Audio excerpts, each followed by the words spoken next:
Selamat datang di Dreamland. Saya Popo. Hari ini saya akan menceritakan episode pertama series Midnight Mass. Drama gotik horor ini digarap oleh sutradara yang juga menggarap Dr. Sleep, yaitu Mike Flanagan, yang tayang original di Netflix. Menceritakan tentang kehidupan di sebuah pulau terpencil yang kemudian berubah menjadi penuh keajaiban dan keanehan setelah datangnya seorang pendeta misterius. Namun sebelum saya membacakan alur cerita ini, saya mau mengingatkan kembali kalau video ini adalah konten spoiler. Saya juga memotong banyak sekali detail dan side story yang ada di sepanjang film ini. Sehingga ada baiknya untuk menonton film ini secara utuh, karena ada banyak sekali cinema experience yang akan kita dapatkan. Saya juga mau mengingatkan bahwa episode ini adalah episode awal, dengan banyak sekali perkenalan tokoh dan penanaman bibit cerita yang mungkin membingungkan. Jadi people, tanpa berlama lagi, ini dia Midnight Mass, Kitab 1 Kejadian.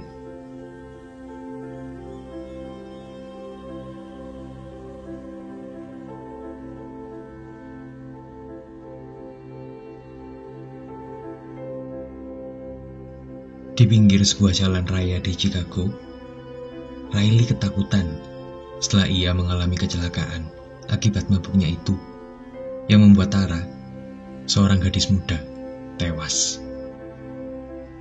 Ketika mendapati wajah gadis itu yang berdarah dan penuh dengan beling kaca mobil, Riley tak hentinya merapal doa Bapa Kami untuk gadis itu. Itulah yang membuat Riley mendekam di penjara selama 4 tahun. Dengan setiap malam sebelum tidurnya, Tara terus-menerus mendatanginya dengan masih memakai riasan beling mobil yang merefleksi sinaran dari lampu polisi.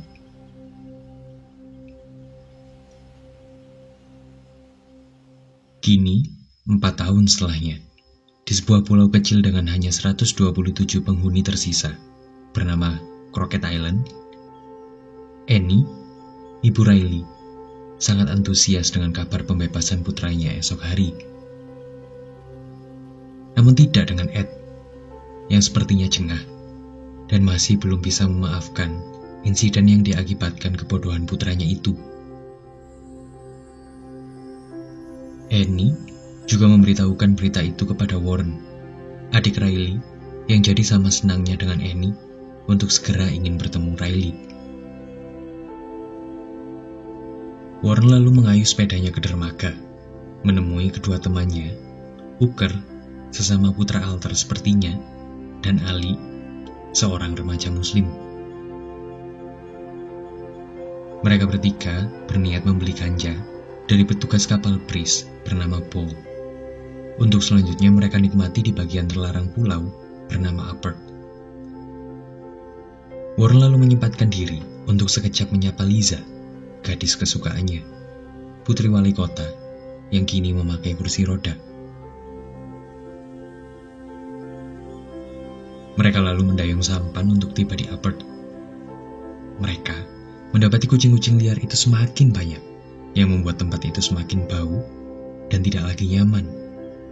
Apalagi dengan legenda urban tentang hantu nelayan Harpoon Harry.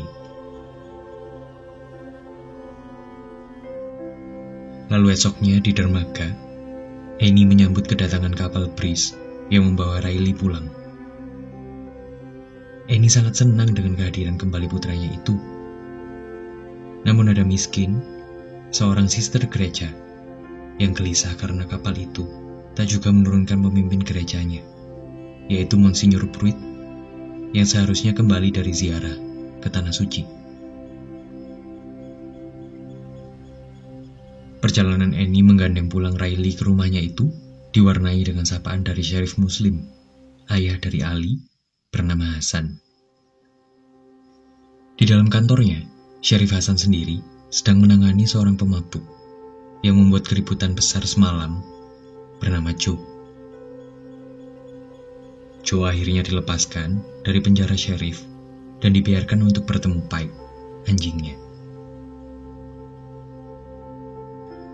Kembali ke Annie dan Riley yang sudah sampai di rumah mereka, Riley mengutarakan kekecewaannya tentang ayahnya yang tak mau menemuinya.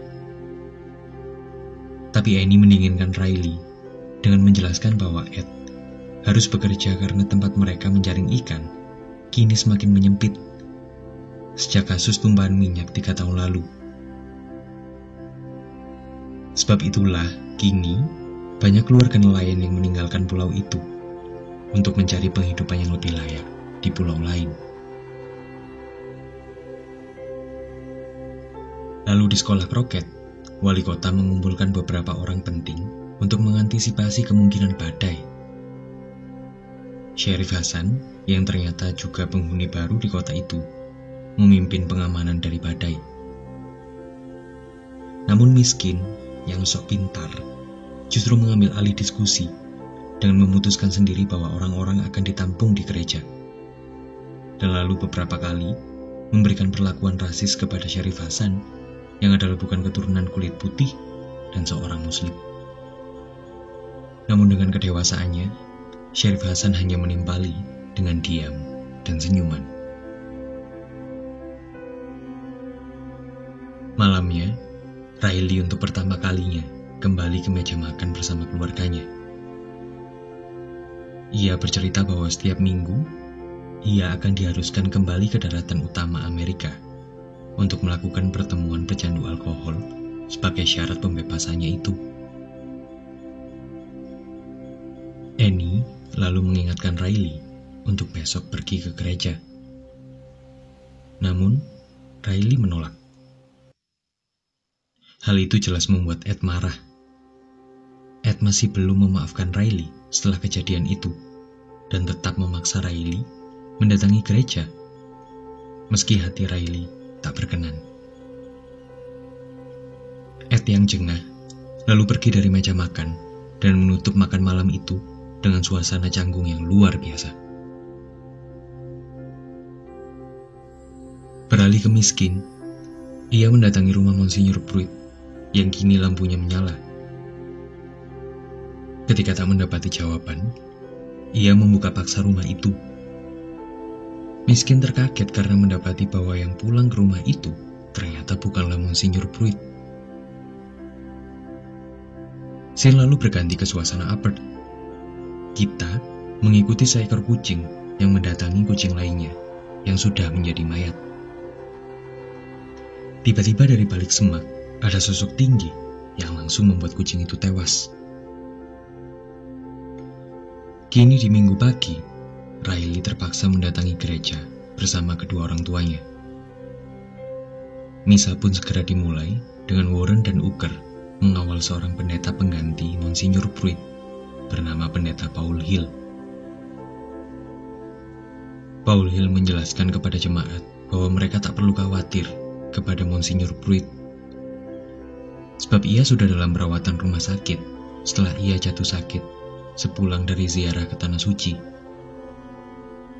Pendeta Paul lalu memimpin mereka melakukan misa dan komuni. Jemaat pun berbaris, bergantian melakukan komuni, memakan roti, dan meminum anggur. Namun Riley enggan maju dan menolak melakukan komuni. Lalu ketika misa usai, pendeta Paul berada di pintu gereja, memandu jemaat pulang dari misa. Ia juga berkenalan satu persatu dengan para jemaat, termasuk keluarga wali kota, yang ternyata adalah orang tua Liza, dan juga keluarga Riley. Di sana, pendeta Paul menunjuk Riley, yang ia tahu menolak komuni. Ia lalu menawarkan diri untuk membantu Riley mencapai keimanannya kembali. Namun Riley tak nyaman dengan obrolan itu dan memilih berlalu menemui Erin, seorang guru di sekolah kroket. Sebagai mantan kekasih saat mereka remaja, bertukar kabar tentu menjadi hal yang pertama mereka lakukan sambil Riley mengantar Erin pulang. Riley menceritakan keadaan imannya yang kini sebagai ateis.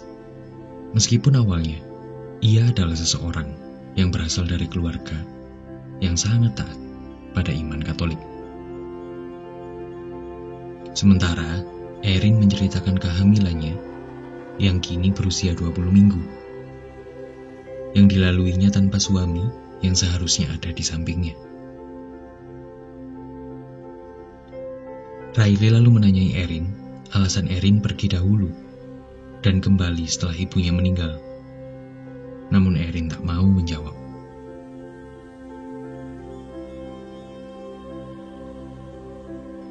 Lalu badai pun mulai datang. Beberapa memasang penutup kaca untuk rumahnya. Semua orang ingin melindungi diri mereka masing-masing di dalam rumah. Hujan makin deras, angin makin kencang, dan kilat makin menyambar semakin gila. Semua orang semakin takut dengan badai itu. Namun dari dalam kamarnya, Riley tak sengaja melihat bahwa di luar rumahnya adalah seseorang, yaitu Monsignor Pruitt, yang sedang berdiri menantang badai. Riley lalu keluar, berusaha menyelamatkan Monsignor Pruitt, namun Pruitt justru memilih menjauh darinya.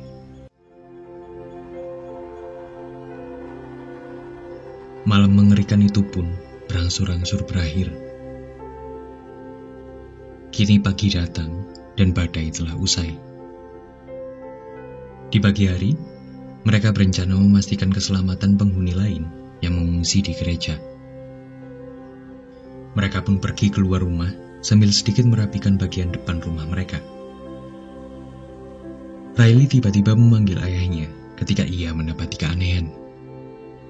Bahwa banyak sekali burung camar berterbangan, dengan tak kalah banyak juga bangkai kucing yang disusun memanjang seiring garis pantai. Dan disinilah episode 1 tamat.